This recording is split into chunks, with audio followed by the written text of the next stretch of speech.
Thank you so much for that, Sweeta. Welcome, everyone.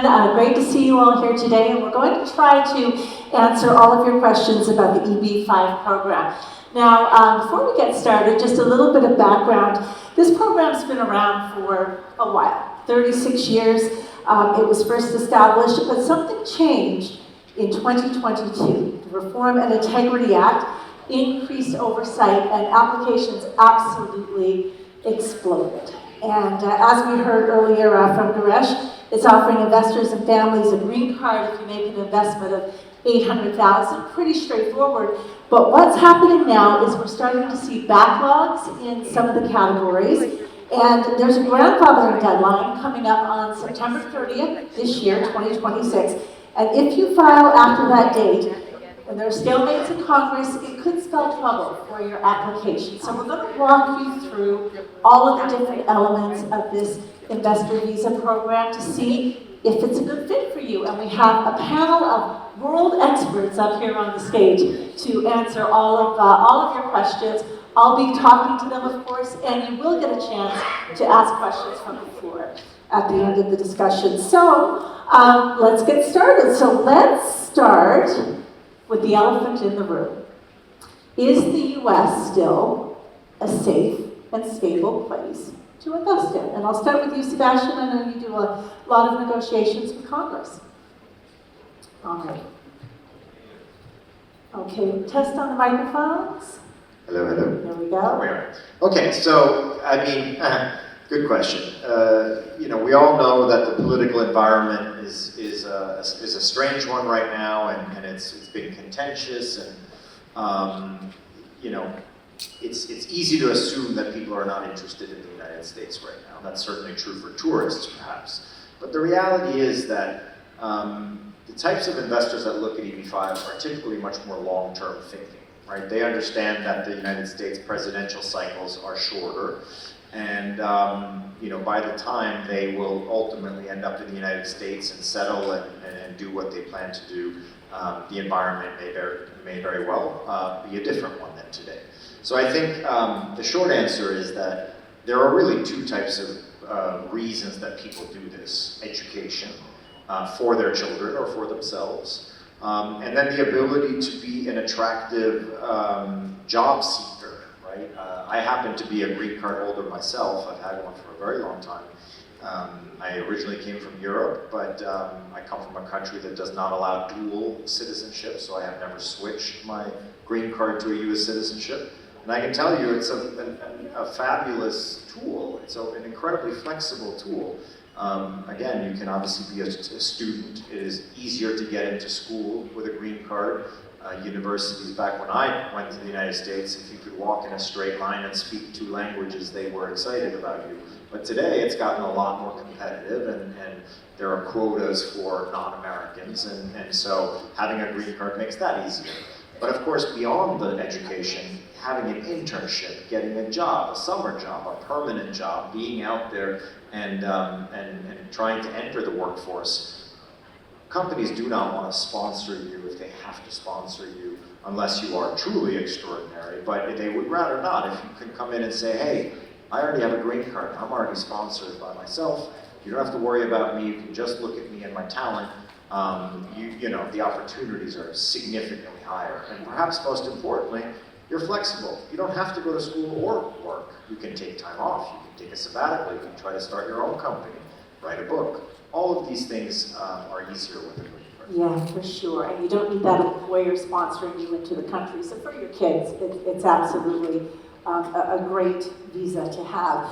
I'd like to open it up to the rest of the panel. What are you seeing? Because despite the policy risk with the Trump administration, so we'll be sharing the microphones. I believe there are four, so we'll pass down the microphone here. Despite the policy risk, people are absolutely jumping on this program. Yes, it's working as well. Okay. So I completely agree with what Sebastian said on the traction for E5 in the US. Yeah. The only point that I want to portray over here, put it forward, more than, obviously people like to settle down in the US, that affinity is still there. But more than that, there's a need as well. Let me give you an example. For example, you are on H1B. The major, the clientele for EB5 comes from countries like China and India, wherein the EB2 categories are heavily retro-risked. You have a long wait in the EB2. So people who have been working on H1Bs for a decade, 12 years, 5 years, 7 years, they have kids studying over there, they have entire lives in the US. So they cannot even think of moving out of the US and starting everything again. So that's also a very, very big part which plays in EB5, but in those guys, they apply for EB5 visas. All right, so we'll get Rishabh to jump in here now. Just run us through very quickly who's eligible and what are the investment thresholds. We've heard 800,000, is that firm across the board? Yes, for targeted employment areas, which are like specific geographic locations, the amount stands at $800,000. There's an unpopular investment choice as well, which is $1,050,000 if you want to, go and invest in the non-targeted employment areas. That's not very popular. Under the targeted employment areas, you've got 3 different categories that you can select with. They each come with their own advantages. I think the important part over here is, this capital has to be at risk, so the investor needs to demonstrate that the capital has been at risk. This capital needs to create 10 or more jobs, right? And most importantly, this should come from a lawfully, legally sourced funds. So the source of funds is extremely important to be eligible for EB5. All right, so let's get Aarushi to jump in here now and tell us how the law firms, what role do the law firms play in this equation? Right. So, Lisa, first of all, thank you so much for the question, and I'm so happy to be a part of this panel. Law firms play, I think, the most important role, along with the regional center, along with the investor themselves, because they are the pillar of this entire transaction. When it comes to a law firm, the law firm assumes the role of your advisor. They are basically your therapist in this entire journey, so as to say. And we not only perform the due diligence on the individual investor's sources of funds, but we also help the investor analyze the project from an immigration standpoint. You said, what is our role with regards to regional center compliance and developer compliance? So mostly our firm, Donoso and Partners, we've been in this space for over about a decade. And my managing partner, Ignacio Donoso, he has 25 years of experience in this field.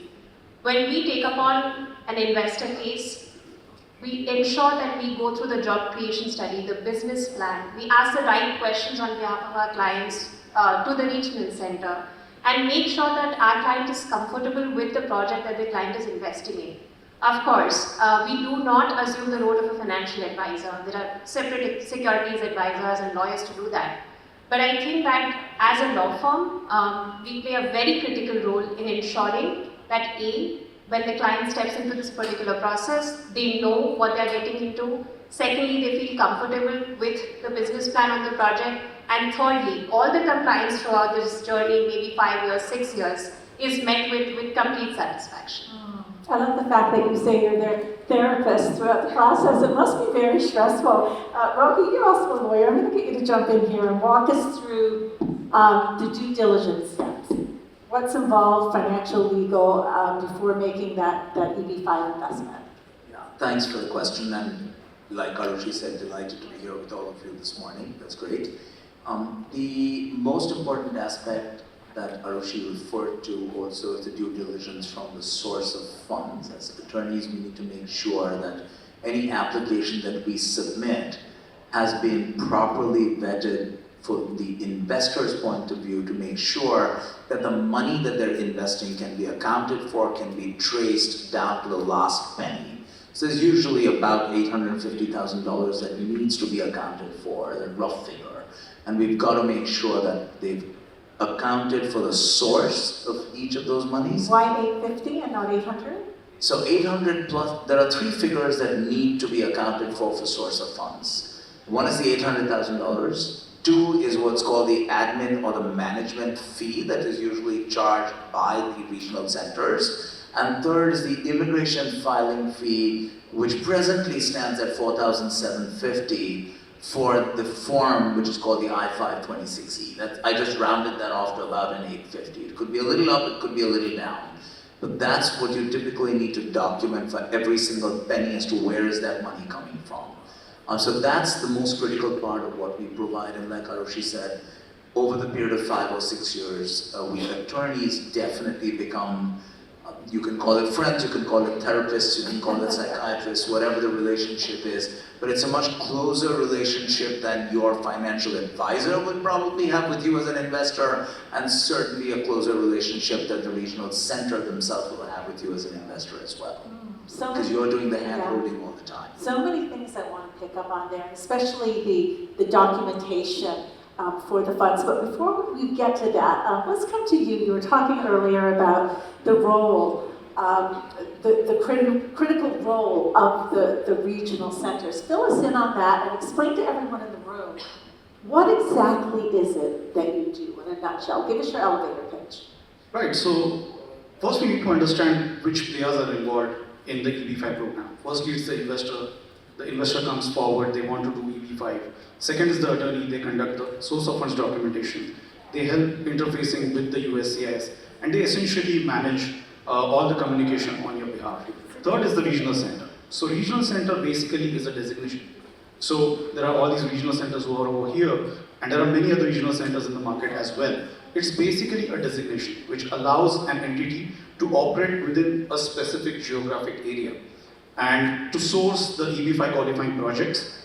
And another role of a regional center is to work as a fiduciary on behalf of the investors and work with several developers. Sometimes the regional centers also have affiliate entities, so they themselves are the developers sometimes, but more often than not, there are third-party developers that the regional centers usually work with. So the core responsibility of the regional center is to source qualifying businesses, qualifying projects, which will qualify each of the EB5 investors who go through them for the EB5 visa program, to work with several developers and to understand the risk which is involved in each of those projects, to structure those projects which will qualify each of the investors for EB5 program, to communicate with the USCIS in terms of I-956F petitions. So basically, before we bring any of the projects into the market, we have to come up with certain documentation, PPMs, private placement memorandum, TEA analysis, which was touched upon earlier, job creation analysis. So there is a slew of documentation which goes into the USCIS system before any of the projects is brought forward for each of the investors, wherein they can start investing with the project. So these are certain basic responsibilities of the regional center, but it doesn't stop there. Once the project is underway, the regional centers also are responsible to ensure that the qualifying spends which were projected as part of the earlier application are actually followed through on by the developer. So periodic updates from the developers are also required. These are also going to be helpful when it comes to the I-829 petition filing, which is the filing for each of the petitioners. So these are all the responsibilities which the regional centers have to shoulder All right. for the process. Sounds good. So you're a partner from start to finish all the way and holding the hands of investors. Let's talk about the investment aspect of it. I'm a financial journalist, so I'm always interested in this. So Abhishek, you mentioned earlier, never taken a haircut. I assume you're talking about the investment capital that goes in. So let's talk about, do you get your $800,000 back? And I'll throw this open to anyone, and you can go first, Abhishek. Do you get your $800,000 back? Do you get a return? Is there an income stream sometimes that can be produced from this? Very good question. So the first law, or what EB5 is, EB5 is, in EB5 investment, your money has to be at risk. That doesn't mean that you're going to get into a risky investment. That's where a lot of due diligence, that's where the regional centers comes into the picture. Now, regional center is a term that we use widely. The actual entity which structures the entire deal is the NC manager, which manages the entire NC, the job creating entity, and structures the deal. So I want to keep it short because you told you have to be short. So I can go on for like hours on this, but essentially, if you are looking to make money in an EB5 investment, then please don't do it. You will never be able to make money in an EB5 investment. I talk to more than like 500, 600 people in a year, more than that. And if anybody comes to me and states that I want to make some ROI, return on investment, how much is going to be, I'm like, that should be the last and least of your interest. Because you never make money in an EB5 investment. If that's what your brain goal or final motto is, don't do EB5. You are doing EB5 for immigration loans. So you have to look at a project wherein the project can keep your capital safe as much as possible with the market standards, and at the end of the day can get you a green card. So yes, to answer your question, Lisa, you get your money back, definitely. And I'm saying definitely meaning when you choose a good project which is structured well, and this is wherein the role of a regional center comes in. As per the law, your money has to be at risk, but it is the job of a regional center to mitigate that risk and structure the project in a way that, in worst come worst scenarios, the capital, the 800,000 of different investors, can be kept safe and can be refunded back when the loan term or howsoever the project is structured.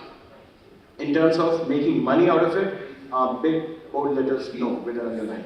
You do not make money out of EB5 investment. Okay, so you're parking the money, you'll get back your capital, but don't expect an ROI. Exactly, you're doing this for a green card, you're doing this for an immigration purpose, that's your goal. That's your return on your investment. Your green That's card a huge return, to be very is a frank. huge return. Sebastian, I want you to jump in here now. So let's talk about urban investments versus rural. So urban, that was always a favorite under this program, but now rural projects are gaining in popularity, shorter processing times. And do they still get this priority processing, and could there be a backlog in the rural reserve category? Good question. So our firm, Pine State Regional Center, for many, many years was the only group doing anything rural.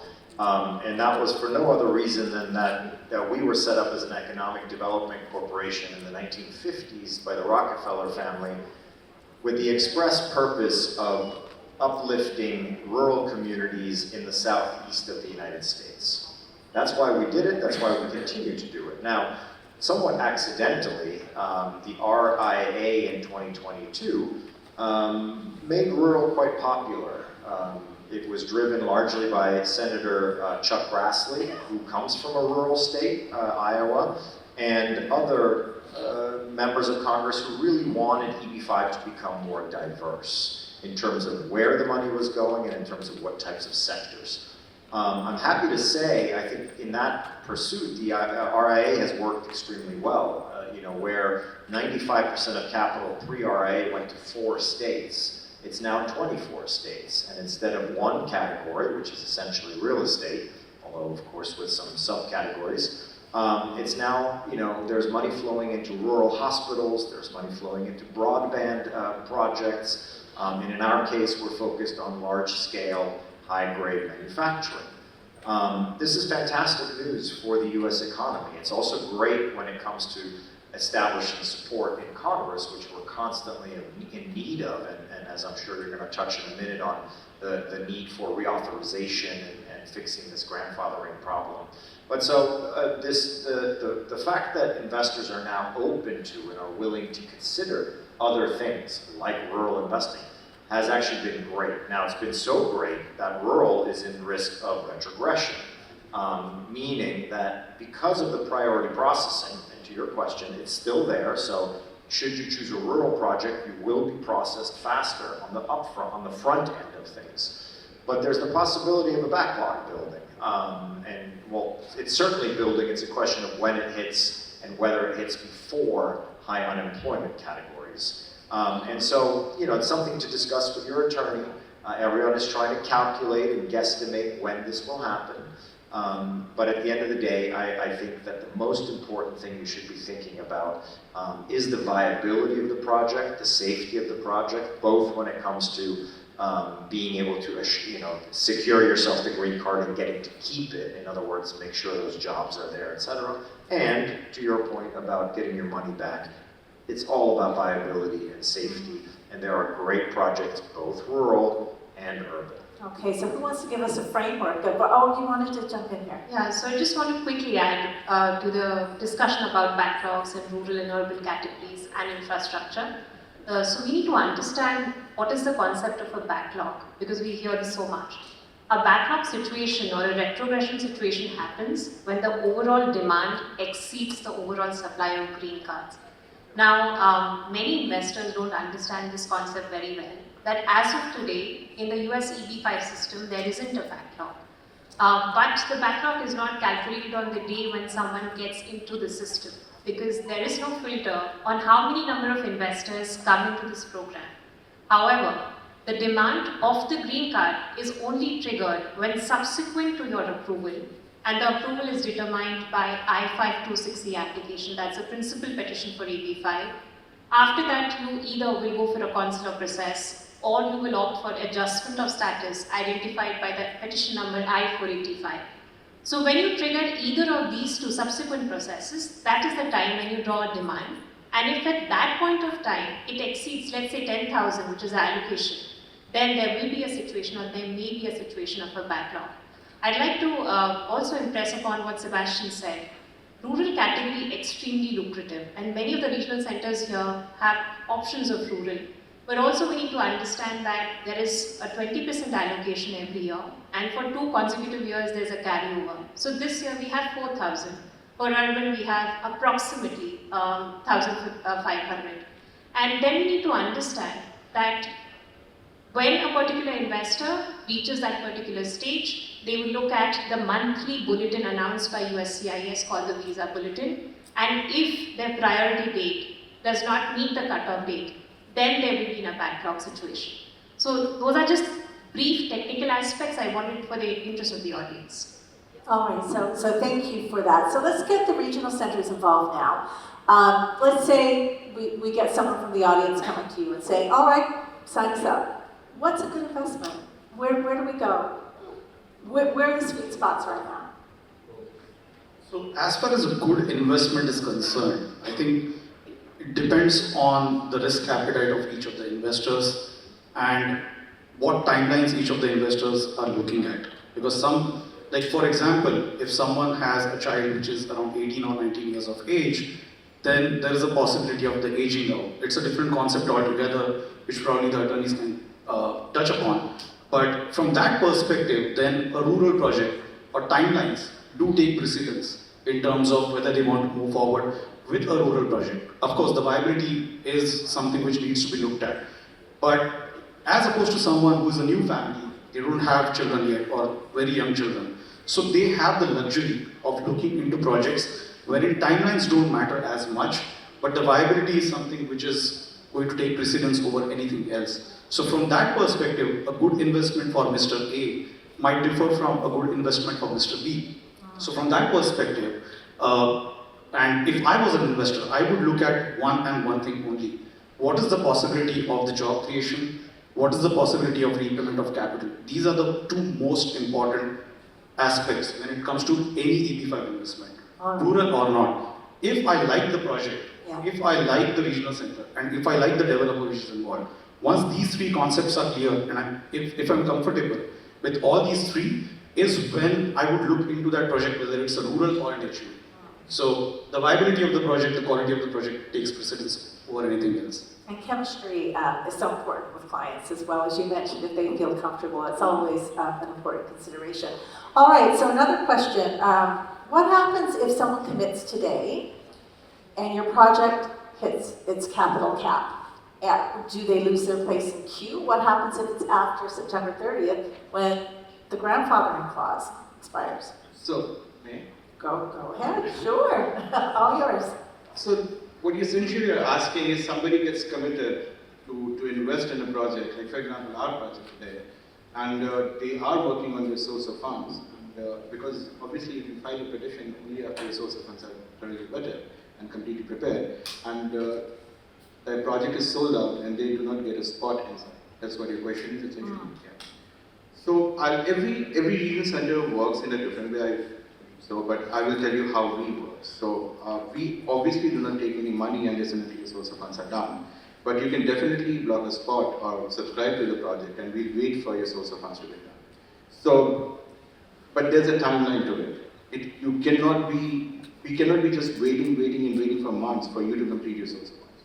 So essentially, to answer your question, you will have to complete your source of funds, work very thoroughly with your attorney on a war front to complete it, and then only you'll be in a position to file. Our projects or many of the projects which are popular in the market, they will get filled up. And the RC cannot keep waiting, especially at this given point of time when we have a grandfathering deadline coming up for eternity to bring you in. So this is something very important that you will have to, the investor will have to work with their attorneys. There are so many good attorneys all around, so they can definitely work with them, complete their source of funds in time. By that time, we can definitely keep the spot in the project, and once they are done, they can file. To answer your second part of the question, what happens if they meet this 30th September deadline? Don't do that. You have to file before 30th of September. Grandfathering is a very, very important thing that you should be aware of. So I don't think if anybody has decided that they're going to go and file, they will be missing that. They will definitely work with their attorneys to complete the source of funds in time. As soon as possible, because the day you file your petition is your priority date, and which is actually your position in the ever-farming queue. And everybody wants to be as early as possible, so that they can be ahead of the tradition. So no, I wouldn't recommend anybody to miss the deadline of 30th of September. Work with your attorney, complete the source of funds, and if you are transparent, we are very transparent, and we'll keep a spot for you. All right, let's talk about that deadline. It's coming up. Some of you have it front and center. There's a countdown clock on one of your websites. Why is September 30th, 2026 so important? Who wants to take this? I can start it off. Sure, Rohit, go ahead. Sure. So we talked about the RIA, which is the Reform and Integrity Act, which was passed on March 15, 2022, and that's valid at the present time until September 30th, 2027. However, the Congress also carved out an exception and said that if you file your applications on or before September 30th, 2026, the petition would be adjudicated under the law as it stands right now, and you would be grandfathered. So that's the reason why September 30th, 2026 is major milestone date. So if you miss it and anything goes awry in Congress, you're vulnerable to losing your spot, Well, possibly losing your money. You're vulnerable, but as I think I'm going to let Sebastian pick it up from that point onwards, this is something that's been happening for over 30 years, and there is a certain level of comfort that one may be able to draw, but I, being very conservative, would prefer that you do your filing on or before September 30th so that you're less open to any risks. Before I turn this over to Sebastian, I just wanted to make a comment also on what Girish had said, and I think it's really important for the investors to remember that the law requires your EB5 investment to be at risk, which means there is no guarantee of the money coming back, or there is no guarantee of a return on it. However, you should get into the projects and do your due diligence so that you can feel comfortable that your money is more likely than not to come back. So you've got to go in with a positive feeling, not say it's a write-off, because nobody wants to write off $800,000, that's for sure. So I just wanted to make those comments. Sebastian, I'll let you comment on what we discussed earlier in the morning. Thanks, Rohit. I think the grandfathering deadline is an important deadline. And it's really one of three deadlines, or three reasons to hurry up.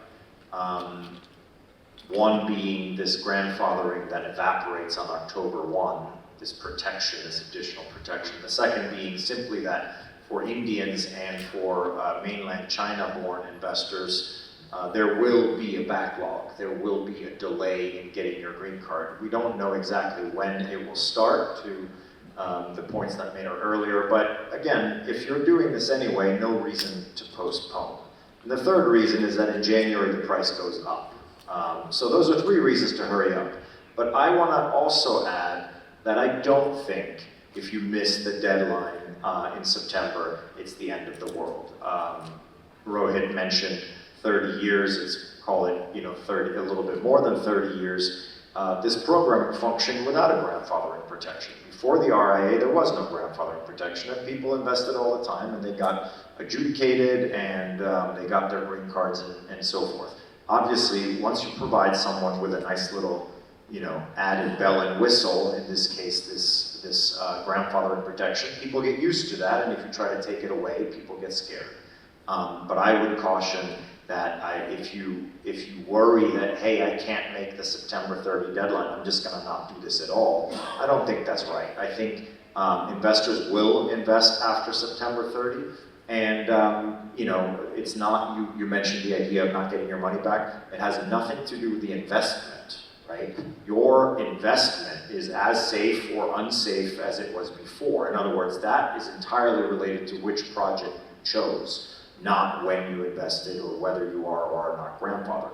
The grandfathering has only to do with your immigration process. And I will add another minor point, which is that a number of the leading regional centers are very active in Washington, D.C., with negotiating in the halls of Congress and with the White House to fix this grandfathering issue and, importantly, to reauthorize the program in general next year. And I can, without making any assurances, I can tell you that in the last few days, a number of very positive events have unfolded, and we think we're pretty confident that there's going to be a fix. So all that to say, if you are sitting here and saying, this is interesting to me, but September 30 is too soon, I don't have the funds, I am not ready, that doesn't mean you should give up on this path. There will be a way to do this after September 30, either because it got fixed, or because it's actually going to be okay either way.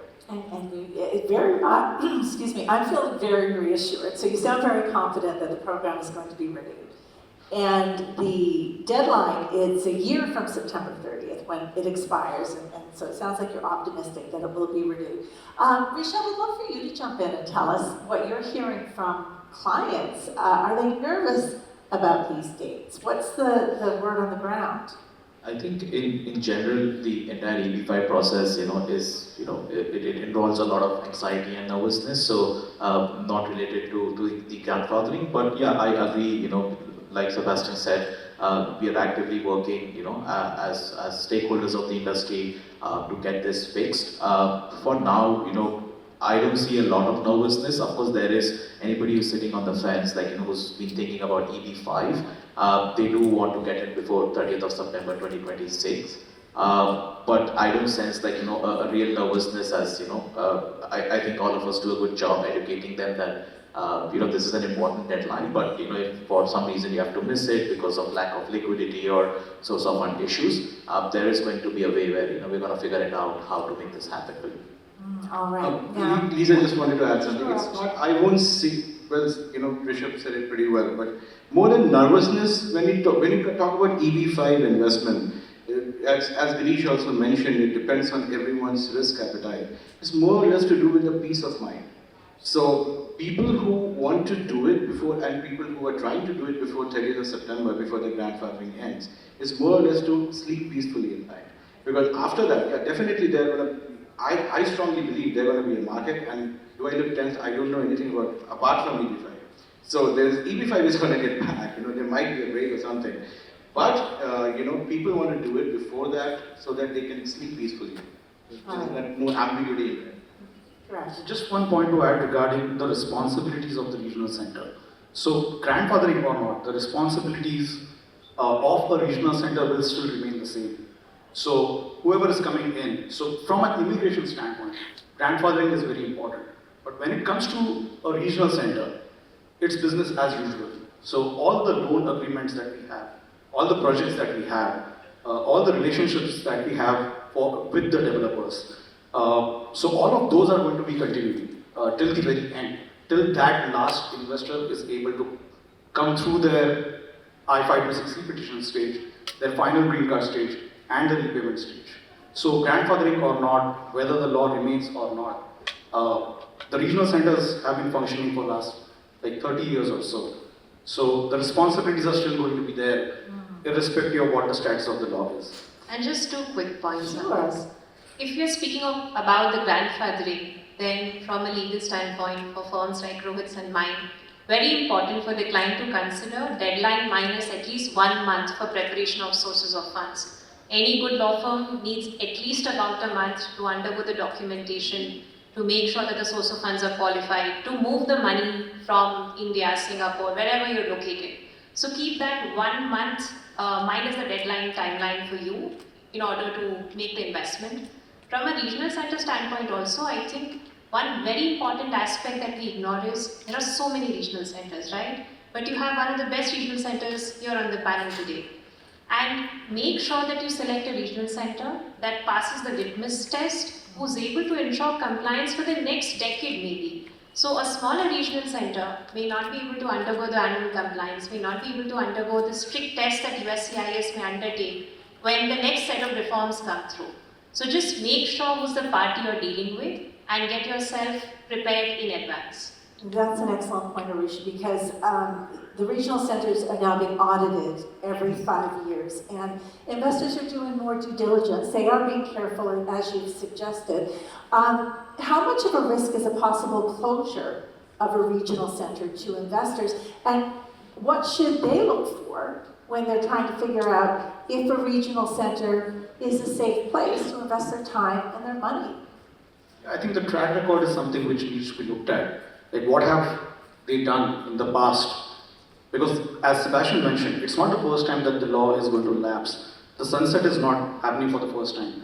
And every single time when the sunset happened, it was always permanent in nature until it was brought back to life. The same is true for what's going to happen after 2027 and with the impending grandfathering provision going away. So it's very easy to look at the track record as to how many projects the regional center has done, what have they done even when the program had lapsed for a good 1 to 1.5 years, whether all the compliances were already managed and taken care of during that lapse period, whether there were any projects which did not go as per the plans during that period of lapse, or they started cutting corners during that period of time. And you cannot lie. As a regional center, one of the core responsibilities of a regional center, including the PPMs, the private placement memorandums, which we have to submit along with the audits, is every risk and disclosure needs to be included and mentioned in that PPM. So there is nothing that is coming offhand which can be included over there, which is not actually true. So the documentation needs to be clear, and it is there for every investor or prospect to have a look at. So do the lawyers help with that, with assessing the credibility and viability of the centers? Well, we can certainly give them information about the regional centers to the best of our knowledge, but like Aarushi said, we would not tell them where to invest or where not to invest, because that's controlled by the SEC and by FINRA in the US, who does require you to have a license before you tell somebody what to do with their money. But you give So them we've a got hint, you can sort of do a wink wink. I don't. No? I have an eye problem. No, the bottom line is, I think the investor has to do their own due diligence, which is very important, because I think every investor needs to understand, it doesn't matter what the attorney tells you, it doesn't matter what the investment advisor tells you, it doesn't matter what the regional center tells you, it's your money. If it's your money, you gotta figure out what you wanna do with it, not what somebody else wants to do with it, because at the end of the day, if the money is gone, it's yours. It's not theirs that's gone. So there is no substitute for your own due diligence and your best judgment call. Exactly, just to add to what Rohit and Girish said, when you talk about doing a due diligence on the RC or when you are investing, just take it as a new business venture that you will get into. How much research you will put in before investing a big chunk of money to start a new business for yourself. So you should look at an EB5 investment from that particular point of view. And you will have to spend some time.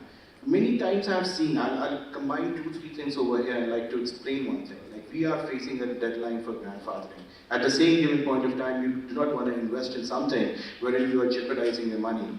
And you, at the same given point of time, you want to have a solid project wherein your immigration rules are met as well. So, number one, many people don't understand this, that your attorney, the source of funds, is the permanent quotient of this equation, and the regional centers and the projects are the variables. Start with your source of funds. Okay. Because that takes a lot of time, and while you are doing that, you can still parallelly keep evaluating the projects. And spend some time in doing that. You will have to spend some time. You guys, every investor will have a different main job that from where they're bringing the money, but they will have to spare some time apart from that and diligently compare different projects available in the market, and that's how you should go ahead in investing in. Okay, all right, wonderful. Well, let's talk about the source of funds. Let's talk about how do you document that paper trail. The government, the US is becoming much more aggressive in auditing exactly how an investor earned their money. All right, very straightforward, but what if you inherited it? What if you sold an older property? What if your parents gifted you the money? How big of a problem is this? Right, so when you talk about source of funds test, there are two important items there. Is your money lawfully earned? Is it legally traceable? And as lawyers, we do a pseudo audit on your books of account. We are not concerned about making an audit on the entire net worth that you have, but definitely our focus is, as Rohit said, let's say approximately to the tune of 850,000 US dollars. Now, as Lisa, you mentioned, the strategies could be gift, it could be loan, it could be salary, income, RSUs, ESPPs, what have you. So in each of these strategies, we always make sure that we take certain fixed set of documents. 7 years tax returns mandatory. We try to account for at least 7 years of bank statements, obviously depending upon your specific strategy on sources of funds.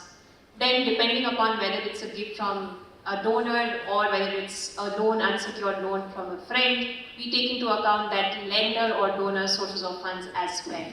There is extensive documentation involved, which is why any good law firm takes at least about a month, sometimes even month and a half. Because once we complete the sources of funds analysis, that is when we give a formal go-ahead to our client saying, now things look good to us, please start moving the funds to the designated project escrow account. Parallelly, the client also works with the regional center to fill out the subscription documents, and then the escrow agent clears the client for funding. Also, at the end of the process, you have to be very careful about the local regulations involved to transfer the funds. We've had the opportunity to work with thousands of clients across the globe, and there are always local laws which are very, very important to decipher. Sometimes the client prefer to work with their local chartered accountants, financial advisors, and bankers who guide them in this process. For example, in Singapore, I have never encountered a challenge with outward movement of funds because there isn't a restriction to that effect. In India, when we deal with our clients, of course, we have to subscribe to the annual limits. Any Indian person can only transfer up to 250,000 US dollars in a fiscal year. So we take into account all of these nuances. All right, and thank you for that. And are there any other roadblocks or delays that are common across your applications that you've experienced? Whoever wants to jump in on this one. Well, I'll jump in and just continue with what Aarushi said. It's usually the source of funds that's the biggest. That's the big one. That's the biggest challenge, because very often you will find that as you explore the various sources of funds, some or all may not pan out the way they're supposed to, in which case they might need to find alternative sources of funds, and that's always an exercise. Hopefully it's not an exercise in futility, but it can be an exercise to figure out which are the usable monies which you can trace and account for and then be able to move. So, like Aarushi said, sources of funds, path of funds, super, super important. Without that, you're not going anywhere. So that's, like, I think everybody on the panel has agreed. Your first starting point is to engage with your attorney and deal with the source of funds while you're in parallel reviewing and doing the due diligence on the projects as well. So lots of work behind the scenes. Yes. I know you all sound so confident and so calm about how all of this is going to unfold, and you're very steady about the whole process. But do you get the sense that the window is closing for this visa program? Things are feeling... No. No? I see a lot of head shaking. Okay, jump in. Anyone who wants to take it? No, see, I'll tell you, as I gave the example that this is the only thing I've done for the past 13 years. Do I look tense that I lose my job? So the thing is, see, this is a program which is a big, big industry, and it helps a lot of people, and it helps the economy of the US as well. One thing we are forgetting about talking about is job creation. The entire program is based on the fact that the money which is pumped in the US economy is creating jobs the way a government does. We alone as an RC has created more than 36,000 jobs in the past decade. Now, only in the state of Montana, we have created, got more than $1 billion of investment in. And job creation in a regional center program that's how it is directly integrated.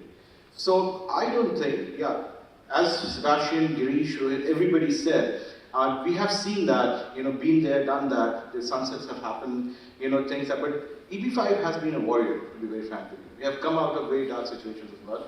And we are I'm pretty much confident, and with the things that we know which is happening in the background, the program is going to, definitely there will be some tweaks, there will be some changes. There might be a window wherein there will be definitely not this kind of a busy moment that we are having right now, but definitely it's gonna be there. I can hear the confidence from all of you. Does anyone else want to weigh in? Because the rest of us are sort of affected by the headlines and what we see, and it feels somewhat So your headlines would be that EB5 is well and alive. That would be your headline. That's your headline. Absolutely. I would be looking at geopolitical and policy risk. Yeah, absolutely. There's no question. It brings in money for free. It's money that's not guaranteed to be returned. It doesn't cost the government anything. Like Abhishek says, it creates thousands of jobs, and the investment that's made into the US economy is in the billions. There's absolutely no question that this is probably the best immigration program that the US immigration laws have. And I've been doing this for a very, very long time, and I think I can pretty much vouch for that. It's at zero cost to the US government and to the US people. To add to that, it brings in the high net worth individuals in America. So who is benefiting out of EB5? The people who are making good money. Who are the people who are making good money? The top level people in either they're in the US or outside the US.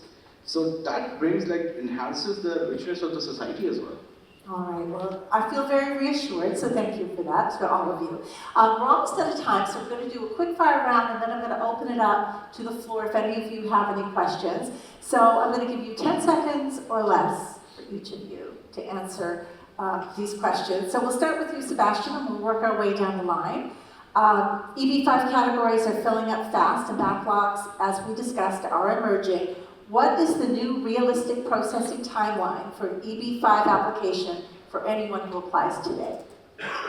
As of today, if you choose a already approved project, in other words, a 956F approved project that is rural, I think it's gotten a little longer than it was a year ago, but your attorneys can give you more precise numbers. I can only give you our sample set, but I would say about 7 to 9 months to get approved on the F, on your individual E. And then, if you are from a category that is not retrogressed, or if you are from a country that is not retrogressed, then it's just a question of how long your local consulate is going to take to give you an appointment. That can be a little challenging depending on where you are. You might be much more fortunate in Singapore than you would be in Mumbai, Shanghai, and Dubai. But that's really all it comes down to. I can't speak for the non-rural. That was more than 10 seconds, right? I'm teasing you. Okay, Rohit, you go. From timeline perspective, I think I will go back to my earlier statement. EB5 is a marathon. It's not a sprint race. So the viability, the project quality, regional center track record, developer track record, and the project itself is very important. Timeline is something which is, of course, if it's faster, then why not? But project quality is something which is more important. Okay, wonderful. Rohit. For me, criteria that you've got to make sure you understand it's a long-term project. Like Girish said, it is not guaranteed, but you must get into it absolutely expecting to get your money back. It's fine to have your money at risk, like you would in the stock market, but just like in the stock market, you expect to make your money back and more. Forget about the more is equal to getting the green card, and make sure that you can at least be comfortable with the risk that you're undertaking. Okay, Rishabh. Yeah, I normally say this is a medium to long-term planning, so no guarantees on the timeline, but I agree with Sebastian's view that what we are seeing approvals is 6 to 8 months. I also agree with Girish that we should not compromise quality for speed. Okay, Abhishek. I believe the question is what's the average timeline? Average timeline if we apply today. So I will not get into the quality of the deal that you're getting into, just the timeline that we are expecting or we are facing right now or experiencing right now. So if you're, as Sebastian said, that if you're investing in an I-956F approved deal which qualifies for rural category, the average timeline that we are seeing, last year it was 5 months, but right now it's around 7 to 9 months. And depending in the category that you have filed and when you get approved, I-5 to succeed. And if it's current, then the normal timeline which takes for the adjustment of status of council. All right, lovely. Aarushi. Very straightforward response. Average timelines regardless of the F approval on the project. Rural, I would say about 6 to 9 months. Urban, I would say about 1.5 years, 1 to 1.5 years. Infrastructure projects, very new to assess, but I would again peg it somewhere around a year. And subsequent to the approval, it depends if you're outside the United States, taking at least about 8 months to a year to complete the consular process. If you're in the US, doing adjustment of status, and if you're not backlogged, again, about 8 months to a year. All right, wonderful. Okay, so last question, 10 seconds or less. Your best piece of advice that you would offer to first-time EB5 investors entering the program this year, Sebastian?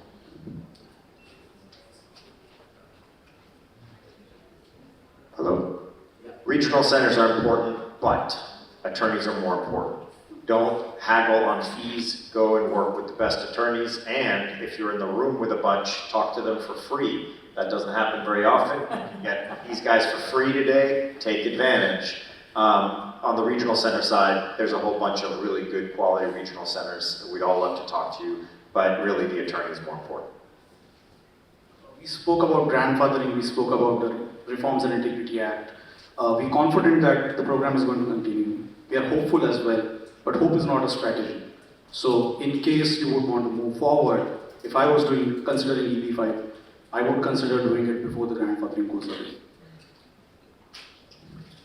EB5 is a team effort, no question. Sebastian's very kind to us as the attorneys, but we couldn't do very much without the good regional centers that are on over here. So again, just remember, at the end of the day, you lead the team, but it is a team effort. You guys are so tag team here. I think for me, I normally say, do not be afraid to ask questions, and also do not be afraid to walk away if you don't find something that is, that you like, or it does not, meet your risk appetite. You should not be scared to walk away from that. I love that. Comfort is so important. So people who are coming, joining right now, who want to join right now in this EB5 program, nothing changes for you guys. You have to go through do the same drill, all we spoke about. And the most important thing that you need to understand, that the attorney is going to be the source of funds, is going to be the spine of your petition, taken care by the attorneys. So you will have to start that as soon as possible, and the rest of the things remain the same. You have to do your own due diligence, find a good RC, find a good project. Everyone has their own risk appetite. You should be at peace with the project that you're investing in. You should be able to sleep at night well. Once you achieve that, that means you're good to go. Go ahead with the investment. All right, and Aarushi. Yeah, my word of advice is do not make a decision because of the fear of missing out, but once you make it, own it. And the best way to make that decision is to have the team that you feel comfortable with, get the best attorney that you feel comfortable with, speak to the regional centers, ask as many questions as possible, and it is our responsibility, it is our job to answer each one of them. Lovely. So it's not a place for FOMO, for sure. Okay, now let's throw it out to all of you. Does anyone have any questions from the floor? We have a question from the gentleman back here. Yeah, I have a question. So, yes. How much more do we have to pay in addition to the $800,000 that we have to shell out? Okay, so we were talking a little bit about this additional fees, which all need to be vetted, correct? I believe you were Yes, saying. exactly. So I'll talk about the RC and I'll let the attorneys talk about the legal fees. It depends on RC to RC, but $800,000 is going to be your investment. 10% of $800,000, that's the highest that an RC, usually an RC charges as an administrative fees. Having said that, I know many people will hate me for saying this, but that you can negotiate with the RC. So, that is up to you, how well you negotiate and what the RC is willing to come down to. So, as from the RC point of view, at the max, it will be usually $880,000. Okay, any other questions from the Sure, I can take the question on the legal fee side of it. Again, I think you've got to focus on the quality of the attorney and the comfort level that you feel with the attorney, building that relationship and being with them for the next 5 to 7 years. Like Sebastian said, when you're paying $800 and you're paying the admin fee, the person who's paid the least on the totem pole is the immigration attorney. Who is the one who works the most? The immigration attorney. The person you should least haggle with is the immigration attorney.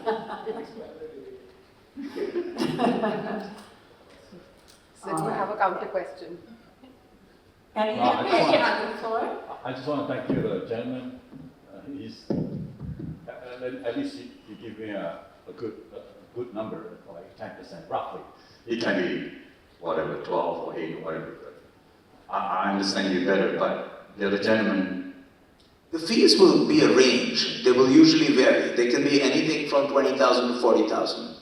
So they will vary, but again, that should not be your criteria for deciding who the attorney is. No, but for us it's different, right? We need to get rid of the money, make sure we have enough.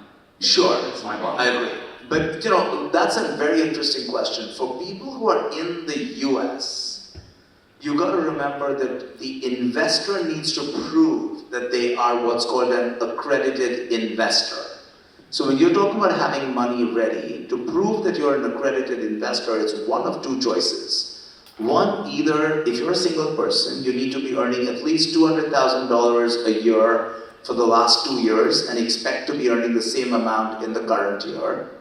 Or if you're a couple, then the amount changes from $200,000 to $300,000. Your alternative to not having that level of income is to show that your global net worth is at least $1 million. So when you talk about getting money ready, you may want to look at that $1 million as an outside figure, but I'll qualify that and say, again, what I referred to earlier, when we were talking about source of funds and path of funds, you will still need to prove source of funds for about $850 out of that $1 million. So if you're looking at having money ready, you should look at $1 million. But other than that, $850 is for the source of funds. I hope that helps. And please feel free to continue the conversation after the panel. You can just come up here and join us on stage. Okay, anyone else here have a question? Anything at all that you